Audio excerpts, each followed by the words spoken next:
Pernikahan pada pandangan pertama. Sakri dan Serenity. Bab 316. Sonny tidak berhenti dengan satu kotak saja. Tak lama kemudian, mainannya berserakan di seluruh lantai ruang tamu. Chelsea yang tidak senang dengan kekacauan itu berteriak, "Liberty, keluarlah dan rapikan ruang tamu." Sonny melempar mainannya kemana-mana. Liberty berjalan ke pintu dapur dan memeriksa situasi di ruang tamu sebelum menjawab, "Sonny bisa bermain sebentar lagi. Aku akan membereskannya nanti." Dia lalu kembali bekerja di dapur. Sonny masih sangat hiperaktif, berpindah dari satu hal ke hal lain setiap beberapa menit. Dia menjungkir balikan ruang tamu sambil mengerutkan alisnya. Chelsea berjalan ke pintu dapur dan bersandar di kusen pintu. Dia bertanya, "Liberty, apa yang kamu berikan pada adikmu untuk dibawa pulang? Tasnya besar. Kuharap kau tidak memberinya barang-barang yang dibeli Hank. Hank bekerja keras untuk keluarga dan itu melelahkan. Adikmu sudah menikah. Dia punya keluarganya sendiri. Itu punya keluargamu dan jangan serahkan semua hal baik kepada adikmu." Liberty berbalik dan menatap Chelsea dengan tajam. Sambil memasang wajah masam, dia berkata, "Seren tidak butuh aku memberinya apapun. Tidak seperti sebagian orang yang tidak menghabiskan uang mereka sendiri, tetapi mengharapkan saudara mereka yang membayar. Mereka lebih suka makan makanan anak di tempat saudara mereka daripada menggunakan uang mereka untuk membayarnya." "Kamu," Liberty membuat Chelsea marah lagi. Chelsea menatap Liberty dengan sinis sebelum berbalik dan pergi. Begitu adiknya kembali, Chelsea akan memeriksa dengan adiknya untuk melihat apakah ada barang yang hilang di rumah. Barang yang hilang itu pasti barang pemberian Liberty kepada adiknya. Mengetahui bahwa ibu dan saudara perempuannya ada di tempatnya, Hank langsung pulang setelah bekerja. Ia memasuki rumah dan mendapati ruang tamunya berantakan. Ia berteriak sekeras-kerasnya, "Liberty, lihat ruang tamunya berantakan sekali. Tidak bisakah kau merapikannya? Mainan Sonny ada di mana-mana. Apa yang kamu lakukan di rumah sepanjang hari?" "Tidak ada kegiatan." Liberty membawa sepiring kentang panggang untuk diberikan kepada putranya sebelum makan malam. Menghadapi tuduhan suaminya, dia menjawab dengan nada sarkastis, "Saya tidak melakukan apapun sepanjang hari. Itulah sebabnya ruang tamu berantakan." Hank kehabisan kata-kata. "Sonny yang melakukannya. Kamu tahu, anak-anak, Lucas selalu membuat kekacauan di rumah. Ayahmu dan aku harus membereskannya beberapa kali sehari." Khawatir pasangan itu akan bertengkar lagi, Nyonya Brown segera menimpali. Hank menggerutu pelan, tetapi Liberty tidak menangkap apa yang dikatakannya. Setelah Nyonya Brown mengutarakan maksudnya, Chelsea harus mengurungkan rencananya untuk memperparah keadaan. "Sonny," Hank mendekat dan mengulurkan tangannya membelai kepala putranya. Sonny menyapa ayahnya sebelum membuka mulut agar ibunya menyuapinya. "Apakah kamu tidak membuat semur daging sapi untuk Sonny hari ini?" tanya Hank sambil memperhatikan putranya menikmati makan malam. "Tidak, Sonny sudah berusia 2 tahun sekarang. Dia bisa makan yang lain sekarang." "Baiklah, tapi kamu harus memberinya lebih banyak protein. Kalau tidak, dia tidak akan mendapatkan makanan yang seimbang." Hank membelai kepala putranya. Si kecil itu mirip Liberty dan hanya sedikit mirip dengannya. "Tentu saja," jawab Liberty. "Karena akhir-akhir ini ia sibuk mencari pekerjaan." Ibu dan anak itu makan di toko Serenity. Serenity akan memasak unggas dan daging merah untuk Sonny. Dan hari ini ia makan udang dan daging babi. Makanannya terasa lezat. Sonny suka makan. "Apakah makan malam sudah siap?" tanya Hank. "Sudah." Liberty menunda memberikan makan untuk menunjukkan struk makanan laut kepada Hank. Dia berkata, "$300 itu sudah dihitung. Kakakmu mengeluh tentang ukuran udang." Bab 317. Hank menatap Liberty dengan tajam dan bertanya, "Bukankah aku sudah mengirimimu $500? Chelsea segera bangkit dan melangkah cepat untuk berbicara setelah adiknya. "Liberty, apakah kamu mengambil uang Hank? Kamu bilang Hank hanya memberimu $300. Jadi kamu tidak mampu membeli udang dan kepiting yang lebih besar." Tanpa mengangkat dagunya, Liberty terus menyuapi anaknya sambil mengingatkan Hank dengan nada datar. "Sudah ku bilang kamu harus membayar belanjaan dan biaya. memasak untuk ibu dan kakakmu. Kau harus membayarku $200 untuk biaya tenaga kerja. Jika kamu ingin aku melakukannya, saya tidak berhutang apapun kepada Anda. Namun, saya harus memasak untuk Anda dan tidak menerima apapun kecuali kritikan dan ceramah sebagai balasannya. Liberty harus menanggung tugas-tugas yang tidak menyenangkan di masa lalu. Hank terdiam. Dilihat dari penampilan Hank, Chelsea tahu bahwa Liberty mengatakan yang sebenarnya. Dia dengan malu kembali ke kursinya di sofa. Namun, dia tidak bisa menahan diri dan mencela Liberty. Kamu dan Hank adalah suami istri. Bagaimana kamu bisa menghitung dan memisahkan tugas? Lagi pula, ibuku dan aku adalah mertuamu. Kamu menikah dengan keluarga kami, jadi kamu juga bagian dari keluarga kami. Mengapa kamu meminta Hank untuk membayar memasak untuk keluargamu? Hank mungkin sebaiknya mengajak kita makan di luar. Setidaknya, kita akan mendapat makanan yang lebih enak. Liberty mengangkat dagunya untuk melirik suami dan saudara iparnya. Sebelum kembali fokus memberi makan putranya.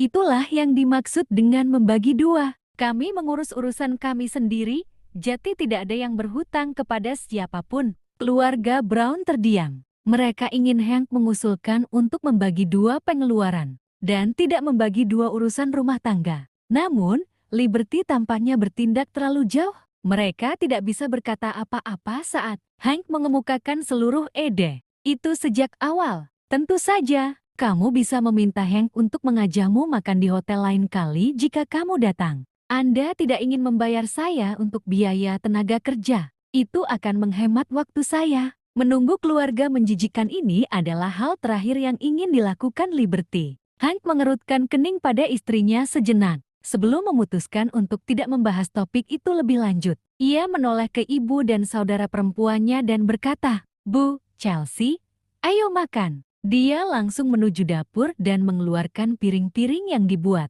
Liberty untuk ditaruh di meja makan. Itu sepiring udang, sepiring kepiting, dan tidak ada sayuran. Hank bertanya pada Liberty, "Mengapa tidak ada sayuran? Kamu memberiku $300 untuk membeli makanan laut. Tidak ada tambahan untuk membeli sayur." Hank kehilangan kata-kata. Dia biasanya mempermasalahkan setiap sen yang dikeluarkan istrinya saat dia meminta uang saku. Untuk setiap dolar tambahan yang dikeluarkan istrinya, dia menolak untuk melepaskannya dan mengkritiknya karena menghambur-hamburkan uang. Sekarang giliran Liberty untuk melewati semuanya. Dia hanya akan menghabiskan sebanyak yang telah diberikannya tanpa mengeluarkan biaya tambahan uang. Tidak apa-apa Hank, kakakmu dan aku tidak suka makan sayur. Udang dan kepiting saja sudah cukup. Melihat keadaan semakin memanas, Nyonya Brown segera meredakan keadaan. Hank menarik napas beberapa kali untuk menenangkan diri sebelum kembali ke dapur untuk menaruh kentang panggang di ketiga piring. Ia kemudian menaruh nampan pemanggang di wastafel dan menyalakan keran untuk membasahi nampan sebelum mengeluarkan piring berisi kentang panggang. Sudah waktunya makan. Liberty. Nyonya Brown memanggil Liberty karena sopan santun. Sementara Chelsea dan Hank duduk di tempat meja makan. "Silahkan makan malam. Aku akan makan setelah selesai memberi makan Sonny," jawab Liberty. Begitulah rutinitasnya sehari-hari. Sejak dia memiliki Sonny, keluarga Brown akan merasa kenyang. Sementara dia hanya bisa makan setelah memberi makan anak. Serenity akan meninggalkan Liberty sedikit makanan saat Serenity masih tinggal di sini. Kalau tidak akan ada makanan tersisa untuk Liberty saat ia selesai memberi makan putranya. Bab 318. Serenity adalah pemakan cepat. Dia akan menghabiskan makanannya dengan cepat dan mengambil alih tugas Liberty agar Liberty bisa makan. Adapun mertua mereka hanya peduli untuk mengisi perut mereka sendiri. Mereka tidak peduli dengan Liberty. Seolah-olah Liberty tidak akan merasa lapar. "Bu, makanlah udang." Hank membantu ibunya memakan beberapa udang sebelum berkata kepada saudara perempuannya, "Makanlah lagi, kakak, itu semua udang kesukaanmu." Sambil menyantap kepiting, Chelsea berkata, "Kali ini kita tidak mendapatkan kepiting Raja Alaska. Kepiting ini kecil sekali, dagingnya tidak banyak. Saya tidak merasakan banyak rasa dari kepiting ini." Nada meremehkan terlihat jelas dalam suaranya. Hank terdiam beberapa saat sebelum menjawab. Lain kali aku akan mengajakmu ke hotel mewah. Makanan hotel mahal. Uang Anda tidak bertambah dari pohon. Kirim saja uangnya lain kali. Aku akan membeli makanan untuk dimasak Liberty. Chelsea berpura-pura seolah dia membantu saudaranya. Kedengarannya bagus, karena Hank hanya perlu memberikan sedikit uang kepada Liberty. Untuk biaya tenaga kerja, ia harus menyerahkan belanjaan itu kepada saudara perempuannya. Tentu saja, dia akan memberi kakaknya lebih banyak uang untuk membeli bahan makanan. Kakaknya suka makanan laut dan selalu meminta untuk memakannya setiap kali dia berkunjung. Makanan laut itu mahal, $300 tidak akan cukup jika dia harus membayar kakaknya untuk pembelian itu. Keluarga Brown menikmati makan malam dengan lahap. Meskipun udang dan kepitingnya kecil, Liberty adalah juru masak yang hebat. Sejujurnya, Liberty dan saudara perempuannya memiliki tangan ajaib untuk membuat setiap makanan terasa lezat. Keluarga itu segera menyelesaikan makan malam, membersihkan piring-piring berisi makanan laut. Mereka tidak menyisakan apapun untuk Liberty. Nyonya Brown meletakkan peralatan makannya dan menyeka mulutnya dengan serbet. Ia bertanya, apa yang akan Liberty makan setelah kita menghabiskan makanannya? Dia kemudian berbalik ke Liberty dan berkata, Liberty, kita tidak sengaja menghabiskan makanannya. Masak telur atau apapun nanti. Tanpa mengangkat kepalanya, Liberty menjawab seolah sudah terbiasa. Iya, merasa kenyang. Sonny menutup mulutnya untuk menerima makanan apapun yang diberikan kepadanya. Liberty membujuknya untuk makan lagi. Tetapi lelaki kecil itu menutup mulutnya, menolak untuk makan lagi. Apakah kamu sudah kenyang, Sonny? Sonny mengusap perutnya dan menjawab polos, Mama, aku kenyang. Liberty mengelus perutnya sambil tersenyum lembut. Begitu ya? Sonny sudah kenyang. Kamu bermain di sana sebentar. Mama mau makan sekarang. Oke. Saat Liberty berdiri, dia berkata pada Hank, awasi Sonny.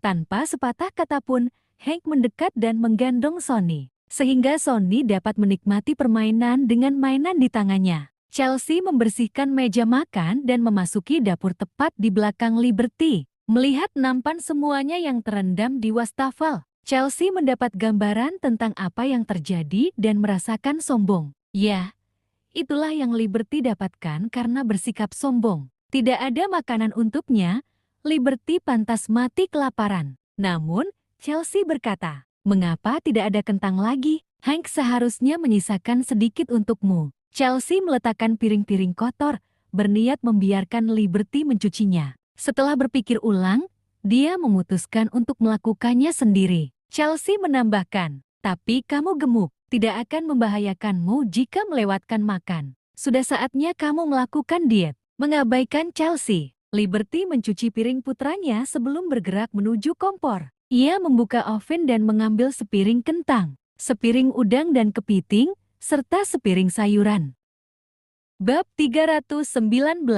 Sayuran itu adalah sisa makanan kemarin. Liberty menyimpannya di lemari es, tetapi sayuran itu hanya cukup untuk satu orang. Karena Liberty membeli sayuran oleh uangnya, dia tidak akan membaginya dengan Brown. Chelsea tercengang. Sapi gemuk itu menyisakan makanan untuknya terlebih dahulu, agar dia tidak kelaparan. Liberty membawa makanannya keluar dan duduk di meja makan. Dia menikmati makan malamnya dengan santai, karena khawatir kakaknya akan diganggu. Seanati menyempatkan diri di tengah kesibukannya untuk menelepon Liberty. Apakah mereka mengeroyokmu, kakak? Saya punya riwayat mengejar Hank sejauh 5 blok dengan pisau dapur. Hal terburuk yang bisa mereka lakukan adalah bertengkar dengan saya. Seorang wanita tidak akan mentolerir perilaku tidak masuk akal dari suami dan keluarganya. Ketika dia berhenti peduli pada suaminya, Seranati merasa lega mendengarnya. Apakah kamu sudah makan, kakak?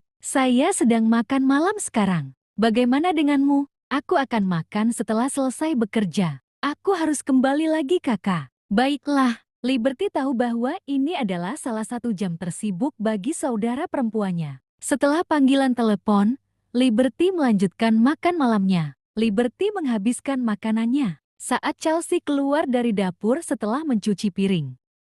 Sejak punya anak, Liberty menjadi pemakan cepat. Hank, Aku perlu bicara denganmu tentang sesuatu. Chelsea menghampiri dan duduk di sebelah adiknya. Ia berbisik, Liberty memberikan sesuatu kepada Serenity sebelum kau pulang. Tasnya besar sekali. Bisakah kamu periksa apakah Liberty mengambil sesuatu dari rumahmu? Apakah kamu membeli sesuatu yang bagus dan menyimpannya di rumah? Kurasa itu sekantong makanan. Hank mengerutkan kening. Tidak menyukai gagasan bahwa Liberty memberi Serenity sesuatu dari rumah. Mendengar bahwa itu adalah makanan, Hank meredakan ketegangan di antara alisnya. Dia menjawab, "Saya tidak membeli bahan makanan, jadi itu bukan barang saya." "Begitu ya?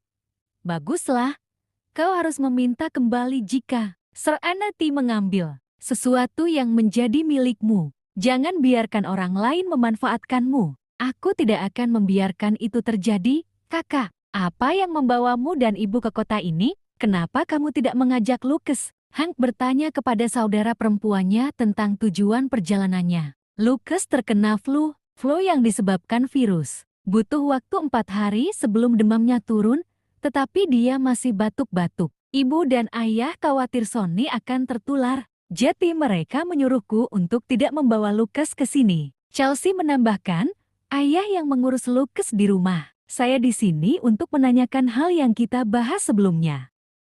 Saya ingin Anda mencantumkan nama saya pada sertifikat rumah agar kedua anak tertua saya dapat menempuh pendidikan di kota ini. Anda tinggal di daerah yang memiliki banyak penduduk sekolah. Apakah kamu sudah memikirkannya dengan matang? Jangan khawatir, aku tidak akan mengambil rumahmu. Rumah itu mungkin akan dipindah tangankan atas namaku, tetapi kamu akan tetap tinggal di sana. Aku hanya berusaha memberikan pendidikan yang lebih baik kepada keponakanmu. Aku akan mengembalikan rumah itu kepadamu ketika mereka mendaftar ke perguruan tinggi di tempat lain." Chelsea berbicara dengan nada berbisik, "Karena aku dan kakak iparmu harus bekerja. Kita tidak bisa mengantar anak-anak ke sekolah. Kita akan menjemput anak-anak untuk tinggal di rumah pada akhir pekan dan mengirim mereka kembali ke sini pada minggu malam. Kamu sibuk dengan pekerjaan. Sudahkah kamu berbicara dengan Liberty tentang memasak dan mengantar anak-anak ke sekolah? Katakan padanya bahwa dia tidak melakukannya dengan cuma-cuma. Aku akan memberinya $1.000 sebulan. Dia juga bisa menjadi guru privat untuk anak-anakku dalam mengerjakan pekerjaan rumah. Keponakanmu punya hari-hari baik dan hari-hari buruk dalam prestasi akademisnya. Dia akan lebih baik dalam mengerjakan tugas sekolahnya jika ada yang mengajarinya. Itu akan membantunya masuk ke sekolah yang lebih baik." Chelsea mungkin tidak tahan dengan saudara iparnya, tetapi dia harus mengakui bahwa Liberty adalah lulusan perguruan tinggi. Liberty adalah kandidat yang baik untuk menjadi guru privat bagi siswa sekolah dasar dan menengah. Jika Browns tidak memiliki Liberty di bawah kendali mereka, kemungkinan besar hal ini tidak akan berakhir seperti ini. Bab 320. Meskipun Chelsea memiliki gambaran jelas tentang apa yang sedang terjadi, dia tidak melakukan hal yang benar terhadap Liberty. Tidak peduli seberapa tinggi pendidikan seorang wanita, dia akan terikat oleh pernikahan dan hubungan setelah dia menikah dan memiliki anak. Siapapun pasti tidak ingin berada di posisi itu. Aku sudah membicarakannya dengan Liberty kakak. Dia menolak untuk membantu. Itu bukan sesuatu yang Hank bisa janjikan untuk mewujudkannya. Semenjak terjadinya kasus KDRT, pasangan suami istri tersebut tidak pernah berciuman dan berbaikan lagi. Sejak Hank memiliki Jessica, satu-satunya hal yang ada dalam pikirannya adalah membuat kekasihnya bahagia. Sementara perempuan tua di rumah tidak menghargai waktunya. Liberty tampaknya juga memiliki keberanian. Ia dulunya suka mengalah, tetapi sekarang ia menolak. Pernikahan pasangan itu terhenti. Mereka tinggal bersama, tetapi tidur di kamar terpisah. Mereka melanjutkan hidup mereka sendiri. Pasangan itu tidak berbicara satu sama lain, kecuali tentang anak. Mengapa dia tidak bisa membantu dalam masalah kecil ini? Saya tidak memintanya untuk melakukannya secara cuma-cuma. Saya membayarnya $1.000 sebulan. Dia tidak punya penghasilan, jadi $1.000 seharusnya sudah cukup baginya. Chelsea tidak akan mengeluarkan uang sepeser pun jika dia tidak memperparah pertengkaran antara saudara laki-lakinya dan istrinya. sehingga menambah ketegangan dalam hubungan mereka. Saya bersedia memberinya tambahan $1.500 untuk biaya hidup. Tetapi dia tetap menolak. Pengalihan nama pada sertifikat tanah bukan masalah. Kamu saudara perempuan saya. Kita memiliki ibu yang sama. Saya percaya padamu. Saya membeli rumah itu sebelum menikah, dan saya masih membayar tagihan bulanan. Liberty menanggung biaya renovasi. Dia tidak bisa berbuat apa-apa jika saya ingin memindahkan rumah ini ke nama Anda. Tentu saja, Liberty berkata Hank harus membayarnya kembali untuk renovasi tersebut sebelum ia dapat memberikan rumah tersebut kepada saudara perempuannya. Namun, Hank telah mengatakan kepadanya bahwa hal itu tidak akan terjadi. Ia bisa melupakan Hank akan mengembalikan uang recehnya. Dia dipersilakan untuk menyingkirkan batu bata di tembok itu untuk semua yang dia pedulikan. Chelsea berkata, apa gunanya kamu menyerahkan rumah ini kepadaku jika tidak ada yang mengantar anak-anak ke sekolah, memasak, dan mengajar mereka? Bagaimana kalau kamu berhenti kerja dan mengurus anak-anak di rumah? Kakak iparku berpenghasilan tinggi, dia bisa membiayaimu. Hank menyarankannya kepada saudara perempuannya. Sambil memutar matanya, Chelsea menjawab, saya bekerja di perusahaan besar. Akan sia-sia jika saya berhenti dari pekerjaan saya. Selain itu, Chelsea akan berubah menjadi Liberty berikutnya. Jika dia menjadi ibu rumah tangga penuh waktu, Chelsea tidak sebodoh itu untuk berhenti dari pekerjaannya dan menjadi ibu rumah tangga. Dia telah bekerja di perusahaannya selama bertahun-tahun dan memperoleh gaji yang baik. Orang tuanya juga membantu biaya rumah tangga. Chelsea dan suaminya jarang menghabiskan banyak biaya untuk biaya rumah tangga. Dia bebas membeli pakaian dan produk perawatan kulit tanpa perlu khawatir soal uang. Suaminya mungkin bersikap baik padanya pada awalnya, jika dia harus berhenti dari pekerjaannya dan tinggal di rumah tanpa penghasilan. Tetapi apakah itu akan bertahan lama? Adiknya adalah contoh utama. Hank sangat baik kepada Liberty dan murah hati dengan uangnya. Ketika dia pertama kali menjadi ibu rumah tangga. Bagaimana dengan sekarang? Hank, bicaralah dengan Liberty malam ini. Bersikaplah baik padanya. Dia merendahkan suaranya sambil menambahkan, aku ada di pihakmu. Tapi sejujurnya, kamu yang salah terakhir kali. Bab 321.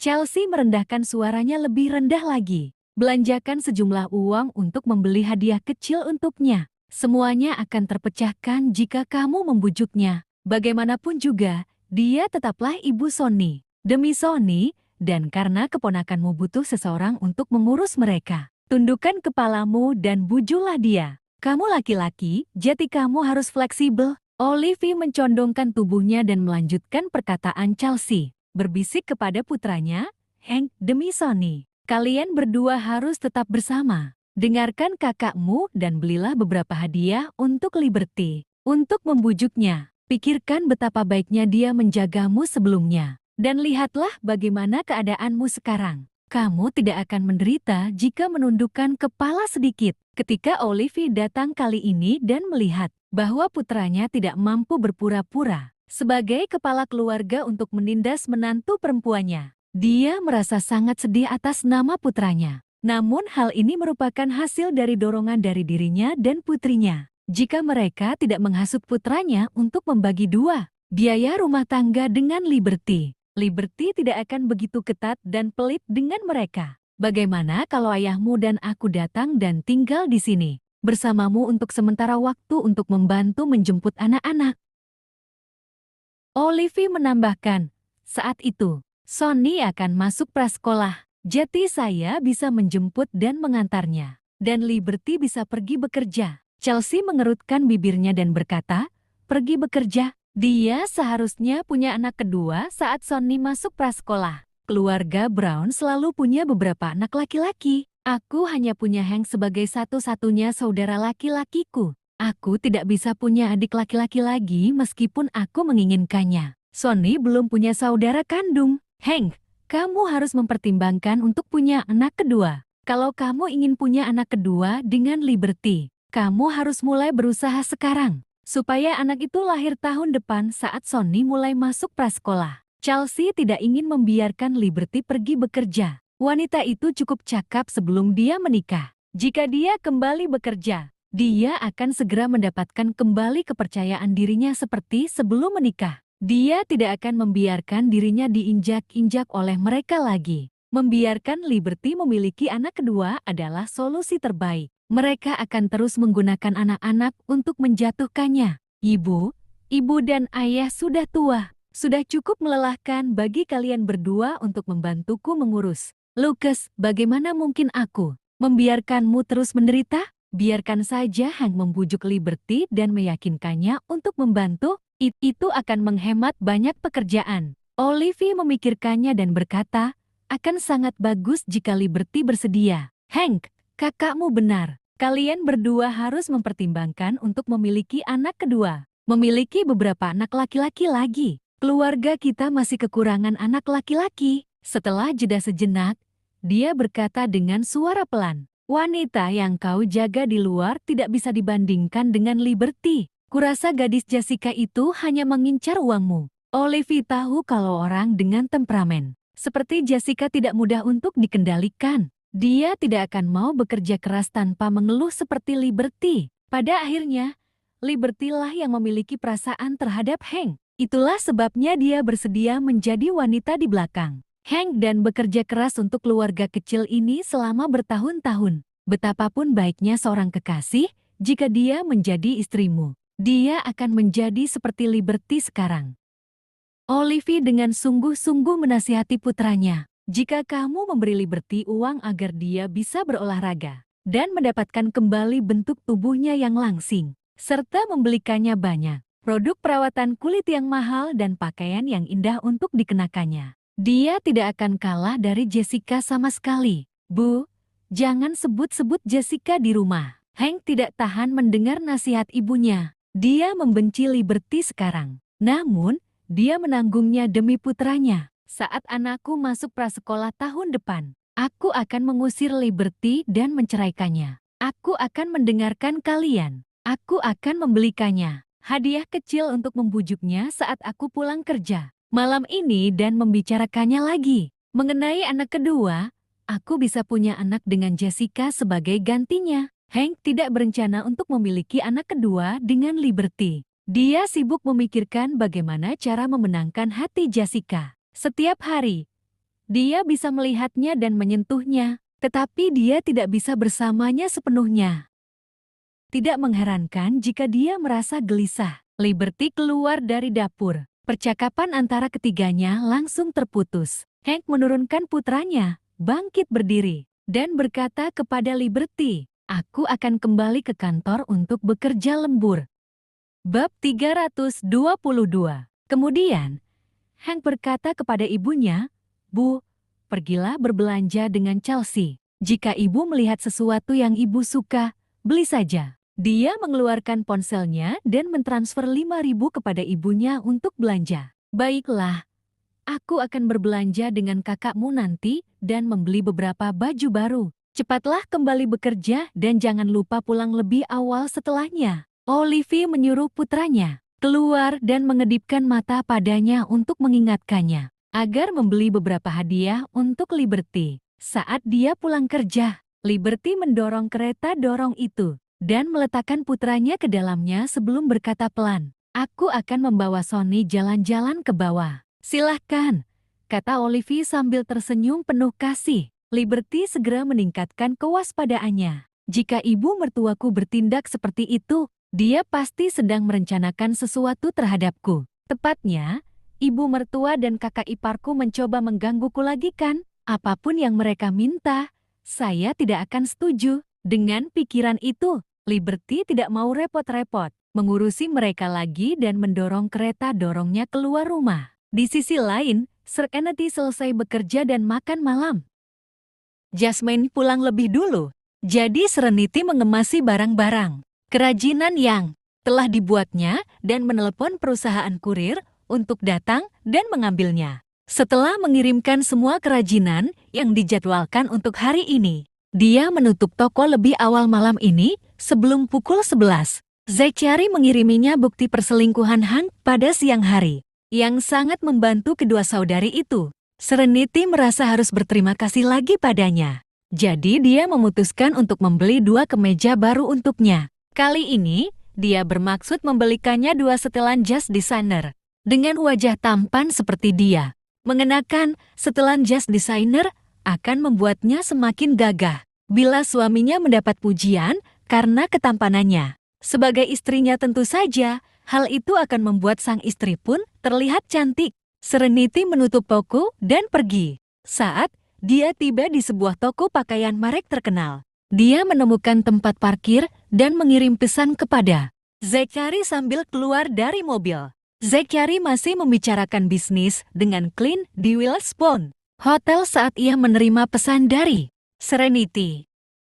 Ekspresinya tidak berubah, tetapi jika diperhatikan, bibirnya melengkung saat membaca pesan itu. Suasana hatinya jelas jauh lebih bahagia. Aku akan memberimu hadiah baru malam ini. Hadiah apa yang akan dia persiapkan untuknya? Zachary menantikannya. Mudah untuk membeli baju untuk Zachary karena dia tahu ukurannya. Dia hanya perlu memilih baju yang berwarna hitam. Tak lama kemudian, Serenity keluar dari toko dengan beberapa tas di tangannya. Tepat saat dia hendak pergi, dia tiba-tiba melihat ibu mertuanya. Tanya sedang berjalan dan berbicara dengan temannya. Mungkin dia merasakan tatapan Serenity padanya. Jadi dia menoleh ke arah Serenity. Serenity tersenyum dan maju untuk menyambut ibu mertuanya. Namun, saat dia membuka mulutnya, Tanya sudah memegang tangan temannya dan berjalan pergi. Sebelum Serenity sempat memanggilnya, Tanya tidak melihat ke arah Serenity dan bersikap seolah-olah dia tidak tahu. Kata-kata Serenity tersangkut di tenggorokannya. Dia berdiri di tempatnya sambil memperhatikan ibu mertuanya berjalan pergi. Ketika teman Tanya berbalik untuk memperhatikan, Serenity dengan cepat berpura-pura melihat ke tempat lain sebelum mengangkat kakinya dan berjalan jauh. Tanya, apakah gadis yang kita lihat tadi tersenyum pada kita? Apakah kamu mengenalnya? Bab 323. Tanya juga menoleh ke arah Serenity yang kini sudah membelakangi mereka. Apakah dia tersenyum pada kita? Aku tidak mengenalnya. Oh, mungkin itu hanya imajinasiku saja dan bukan untuk kami. Dia tersenyum. Teman Tanya tidak terlalu memikirkannya. Dia berbalik lagi dan melihat Serenity sudah pergi. Dia berkata sambil tersenyum, aku pasti salah paham. Gadis itu cantik dan ramah. Aku tidak tahu dia dari keluarga mana. Jadi kupikir dia adalah seseorang yang kau kenal. Temannya menggoda Tanya. Semua wanita di Wilspon akan tersenyum padamu saat mereka melihatmu. Tanya memiliki 3 orang putra. Yang paling terkenal adalah putra sulungnya, yang merupakan pimpinan York Corporation. Di keluarga York, dia adalah orang terpenting. Setelah nyonya tua York, semua laki-laki dalam keluarga York luar biasa. Kecuali 2 anak bungsu, salah satunya masih di sekolah menengah atas. Sementara yang lainnya baru saja menginjak usia dewasa dan belum cocok untuk menikah. Ke-7 orang lainnya dalam generasi mereka semuanya telah berada pada usia menikah. Keluarga York adalah keluarga terkaya di Wilspon. Mereka adalah bangsawan sejati. Setiap wanita ingin menikah dengan keluarga York dan menjadi salah satu nyonya York. Oleh karena itu, Tanya dan kedua saudara iparnya adalah wanita bangsawan paling populer di kalangan atas. Semua keluarga yang memiliki anak perempuan yang sudah cukup umur untuk menikah berusaha semaksimal mungkin untuk menyenangkan Tanya dan kedua saudara iparnya dengan harapan bisa menjadi besan mereka. Tanya tertawa pelan. Tidak ada gunanya tersenyum padaku. Keluarga kami berpikiran terbuka. Jadi kalau menyangkut pernikahan anak-anak kami hanya bisa memberi nasihat. Kami tidak akan membuat keputusan untuk mereka. Selama karakter wanita itu baik, kami akan menyetujui siapapun yang mereka sukai. Ia tidak menyukai menantu perempuan tertuanya, Serenity. Tetapi ia tahu Serenity memiliki karakter yang baik. Karena putra tertuanya setuju untuk menikah dengan Serenity sebagai seorang ibu, ia tidak akan mengomeli putranya meskipun ia tidak menyukai Serenity. Dia juga tidak mengeluhkan pernikahan putranya yang dipaksa oleh ibu mertuanya. Dia bahkan tidak menjelek-jelekan Serenity. Jadi bagaimana dia akan mengomentari ibu mertuanya yang telah membesarkan putra sulungnya. Nyonya Yok yang tua sangat peduli pada cucu-cucunya. Terlebih lagi, Tanya sudah hidup sebagai menantunya Nyonya tua Yok selama puluhan tahun. Jadi dia percaya pada penilaian wanita tua itu. Tanya tidak ada lagi pertemuan dengan Serenity sejak era makan sebelumnya. Namun, dia diam-diam mengamati tindakan dan perilaku Serenity. Dia mengabaikan Serenity dan berpura-pura tidak mengenalnya. Karena Zachary berkata dia ingin menilai karakter Serenity dan melihat apakah dia layak untuk menghabiskan sisa hidupnya bersamanya. Dia tidak mengumumkan bahwa dia adalah suami dari Serenity. Kedua, Tanya belum sepenuhnya menerima Serenity sebagai menantunya. Jadi dia berpura-pura tidak mengenalnya. Serenity bersikap bijaksana dan tidak mengganggu Tanya dan segera pergi. Itu benar. Para tetua di keluarga Yok semuanya berpikiran terbuka. Itulah alasan mengapa para wanita bangsawan itu ingin menikah dengan keluargamu. Tak seorang pun dari mereka kekurangan uang. Tetapi kalian para tetua berpikiran terbuka. Keluargamu luar biasa. Dan semua pria di keluargamu adalah raksasa di antara pria. Tidak peduli siapa yang mereka nikahi dalam keluarga. Kebahagiaan mereka akan cukup untuk membuat orang lain iri. Sayang sekali aku tidak punya anak perempuan. Seperti kamu, aku hanya melahirkan anak laki-laki. Aku berharap aku akan punya cucu perempuan di masa depan. Teman Tanya juga ingin menjadi besan keluarga Yok. Sayang, rahimnya mengecewakan dan tidak memberinya anak perempuan. Kalau tidak, dengan persahabatan Tanya dan jika dia punya anak perempuan, gadis itu pasti akan menjadi teman masa kecil Zachary. Saya juga berharap punya cucu perempuan di masa depan. Keluarga ini hanya punya anak laki-laki. Anak laki-laki itu menyebalkan. Mereka tidak perhatian seperti anak perempuan. Tanya tidak memiliki anak perempuan. Jadi dia juga menginginkan seorang cucu perempuan di masa depan. Keluarga Yok bahkan akan memberikan hadiah kepada siapapun yang memiliki anak perempuan. Nyonya Yok tua berkata dia akan memberikan hadiah 500 juta kepada pasangan yang melahirkan seorang anak perempuan. Jika rahim mereka berhasil menghasilkan lebih banyak anak perempuan, mereka akan menjadi sangat kaya. Keduanya mengobrol tentang anak-anak mereka sambil berjalan. Setelah Serenity pergi dan menoleh ke arah ibu mertuanya, dia melihat Tanya sudah pergi bersama temannya. Dia berhenti dan terdiam sejenak sebelum berjalan kembali ke mobilnya yang diparkir di sudut jalan. Sejak hari keluarga Yok mengunjungi Serenity dan Zachary di rumah pengantin baru, Serenity merasakan bahwa ibu mertuanya tidak menyukai pernikahannya dengan Zachary. Namun, ibu mertua Serenity berbudaya. Jadi meskipun dia tidak menyukai Serenity, dia tetap sopan dan tidak mempersulit menantu perempuannya. Setidaknya dia telah menjaga hubungan yang baik. Bab 324.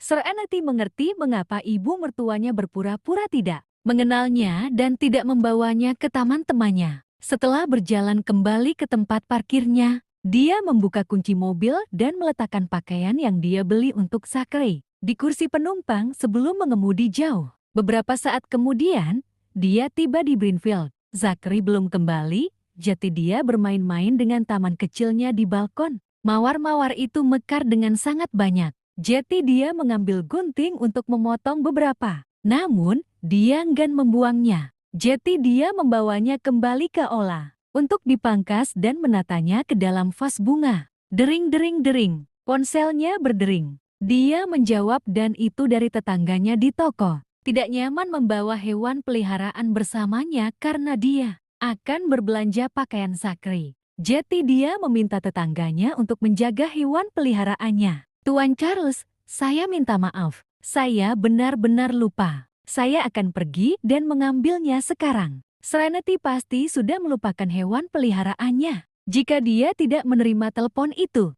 Ya, dia terlalu sibuk dan baru saja mulai memelihara hewan.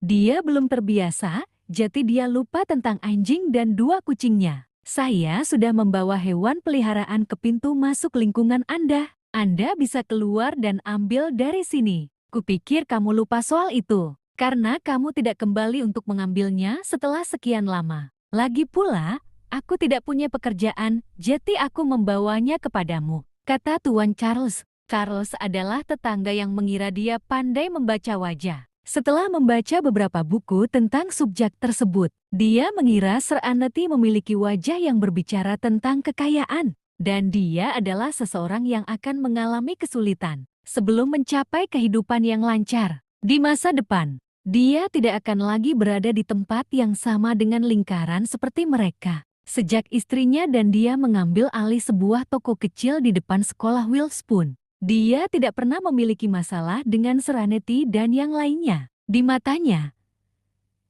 Jasmine juga ditakdirkan untuk hidup kaya. Tentu saja, dengan kekayaan keluarga Sok saat ini, Jasmine sudah dianggap kaya. Aku akan segera keluar. Sir Annecy merasa bersyukur sekaligus malu. Setelah menjawabnya dengan tergesa-gesa, dia segera menutup telepon dan keluar. Baru setelah menutup pintu, dia menyadari sesuatu. Karena tergesa-gesa menjemput hewan peliharaannya, dia lupa membawa kunci rumah. Oh tidak, saya tidak bisa masuk ke dalam rumah nanti. Dia buru-buru melihat jam. Sekarang sudah jam 9. Aku akan menelepon Zachary nanti dan bertanya jam berapa dia selesai bekerja. Jika dia bekerja sampai larut malam, aku akan naik taksi dengan hewan peliharaan dan mengambil kunci dari dia. Sir Annecy dengan cepat berlari ke pintu, masuk lingkungan dan melihat Charles menggendong anjing peliharaannya dan membawa kandang kucing. Tuan Charles, dia berjalan mendekat dan tersenyum malu. Maaf sekali, Tuan Charles, saya lupa tentang mereka dan merepotkan Anda untuk datang jauh-jauh ke sini. Charles tersenyum dan menyerahkan tali kekang dan kandang kucing kepadanya. Tidak apa-apa, lagi pula aku tidak melakukan apa-apa, jadi tidak ada salahnya. Terima kasih, Tuan Charles, sama-sama. Baiklah, saya akan kembali sekarang. Charles tidak ingin tinggal lama. Bab 325. Karena Charles berkata demikian, Sir Annecy hanya bisa berkata, kalau begitu, berkendaralah dengan hati-hati, Tuan Charles. Charles mengendarai becak ke sini. Dia tersenyum, melambai ke arah Sir Annecy, lalu melaju pergi. Setelah dia pergi, Sir Annecy menelepon Zachary. Ada apa? Tanya Zachary dengan suara rendah. Tuan Yop, apakah Anda akan segera pulang kerja? Zachary terdiam. Tetapi ia berpikir, apakah dia merindukanku? Namun, dia langsung membuang jawaban itu. Tidak mungkin dia akan merindukannya. Dia menjadi semakin sensitif akhir-akhir ini. Mengapa? Dia tidak memberikan jawaban langsung padanya. Dia ingin tahu alasan dia bertanya sebelum dia dijawab. Aku keluar terburu-buru dan menutup pintu. Tapi aku lupa membawa kunci. Jadi aku tidak bisa masuk lagi. Jika kamu masih bekerja lembur, aku akan naik taksi ke perusahaanmu untuk mengambil kunci sekarang. Tapi kalau kamu akan segera pulang kerja, aku akan menunggu di pintu.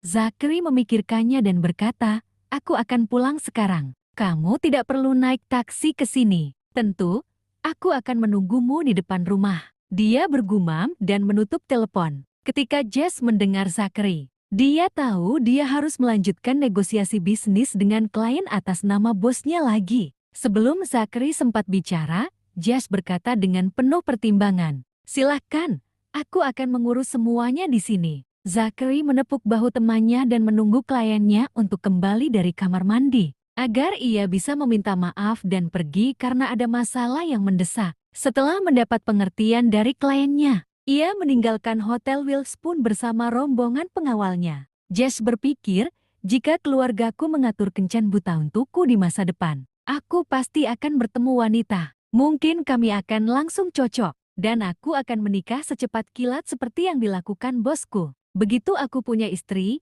aku bisa seperti bosku. Jika istriku memanggil, saya bisa meninggalkan semuanya dan bergegas pulang untuk menemani istri saya.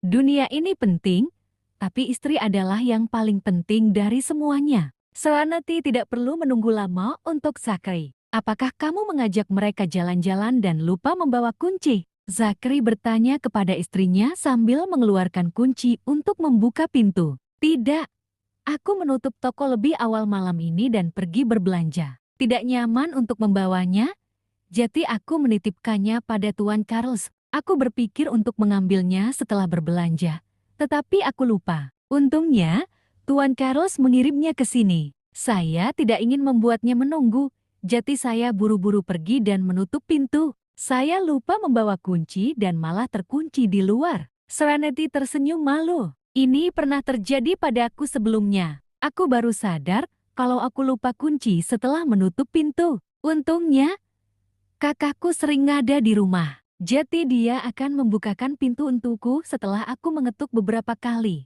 Sekarang pasangan itu tinggal bersama. Dia hanya bisa menunggu Sakai pulang kerja untuk membukakan pintu untuknya. Saya pikir banyak orang pernah mengalami hal itu sebelumnya. Sakri membantu membawa kandang kucing ke dalam rumah. Ia sekali lagi mengingatkan Serenity, pastikan kamu menjadi pemilik yang baik. Jika aku melihat mereka buang air sembarangan, kamu tidak akan pernah punya hewan peliharaan lagi selama kamu menjadi istriku. Serenity tampak heran, tetapi ia segera meyakinkannya, jangan khawatir, aku tidak akan membiarkan mereka buang air sembarangan. Aku pasti akan membersihkannya tepat waktu dan memastikan rumah selalu bersih. Nenek pernah mengatakan padanya bahwa Sakai adalah orang yang sangat terobsesi dengan kebersihan. Setelah menidurkan hewan peliharaan, Serenity mencuci tangannya sebelum mengambil tas yang ditaruhnya di sofa dan menyerahkannya kepada Sakai. Apa itu? Terima kasih telah menonton. Jangan lupa like, komen, dan subscribe.